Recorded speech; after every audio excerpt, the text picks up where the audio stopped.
Hello, my dear student. In last previous class, I just explained about ultrasound working principle.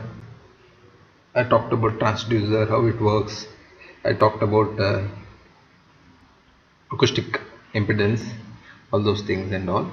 I think you can just go, you can revise about acoustic windows, which I explained about different part, where you need to keep a transducer at the level of certain areas, then only you are able to see certain parts and all.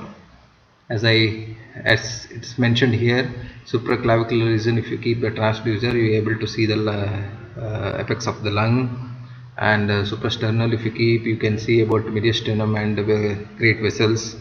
The similar way, if you see it transternal, if you wanted to see the thymus, you have to keep the transducer at the number 4, and if you keep at the level of intercostal, you can see pleural space and peripheral lungs.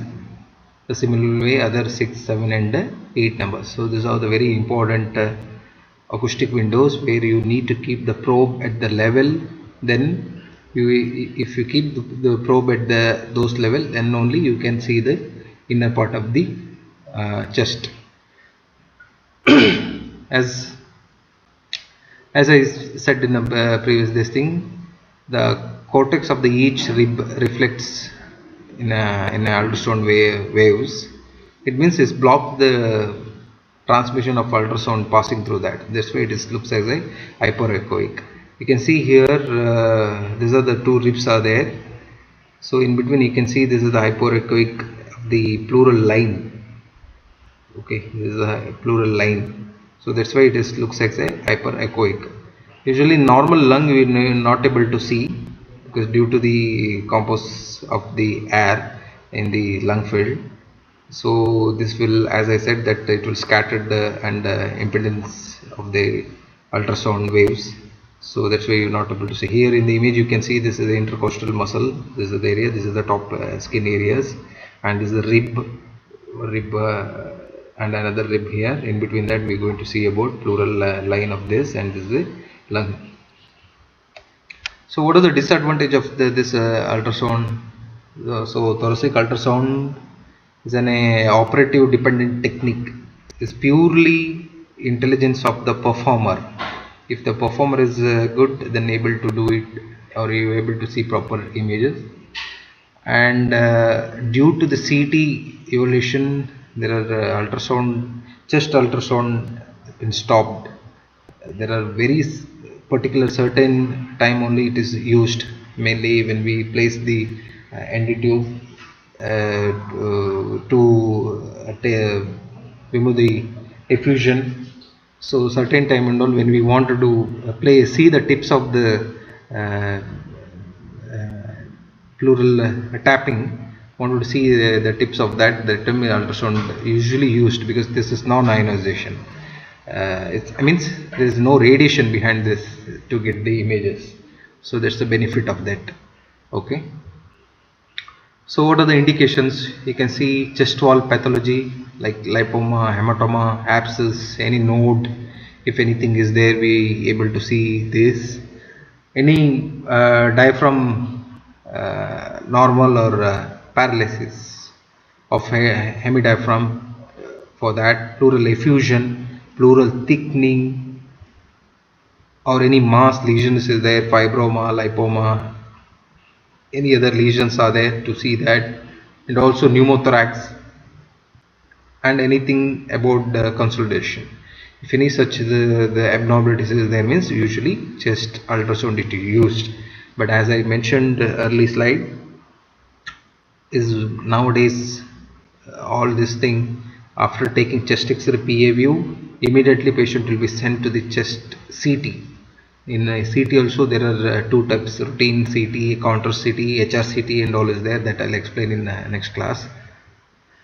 So what are the preparation? Mainly there is no preparation required for this, since this is no, we are not injecting any contrast, we are not giving any drug or medication, any drugs to the patient. That's why usually Only the metallic object, if it is there anything on the top of, on the area, it will be should be removed.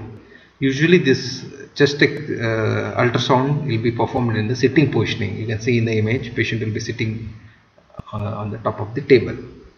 So usually low frequency curvilinear or sector transducer will be used. You can see here in the image, this is the curvilinear, this is sector transducer 3.5 for the adult and 5 megas for the children. This is used.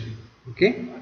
So high frequency it will be used for 12 to 15 megahertz to assess the lung sliding and all.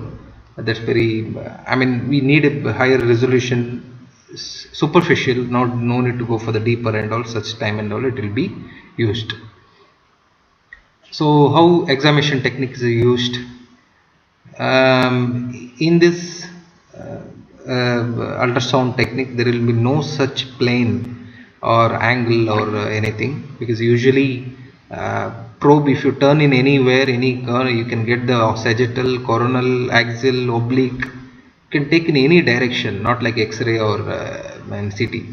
So it can be there. So patient scanned in a supine or erect positioning. Usually erect is always better. So supine positioning, AP, anterior posterior supine positioning. You can see by in the image itself only, probe will be, if you keep it a probe at the longitudinal, along with the longitudinal, means you will get the sagittal image. If you keep it on the parallel to the ribs, means you will get the transverse or intercostal images. So that's always when you place the probe, it should be between the two ribs. That's what how it is showed here. The images transducer will be kept at the between the two this thing to get the images. So optimization of the image transducer should be placed always perpendicular to the pleural line. So that's how I showed you a hyperechoic image should be kept in. That's why then only you can able to see the pleural line. So transducer directional indicate oriented, it should be like towards the head.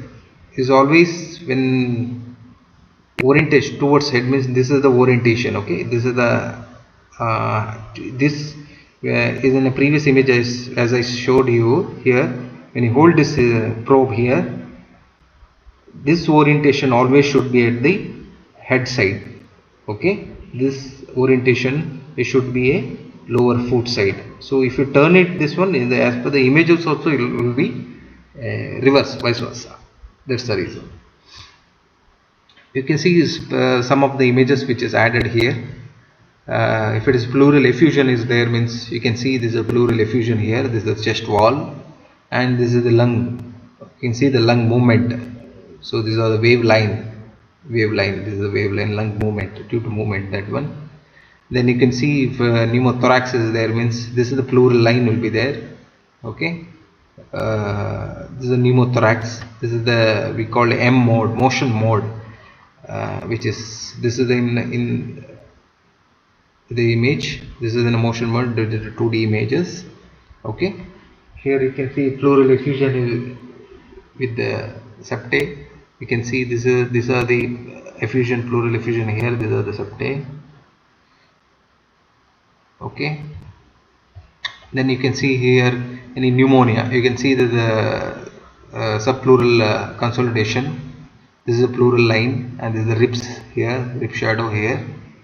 Okay, this is all the, this is one kind of artifact, comet tail artifact. Okay, so due to this, which is, if it is there, means because this is consolidation which is combined with the air, so it will be create a echoic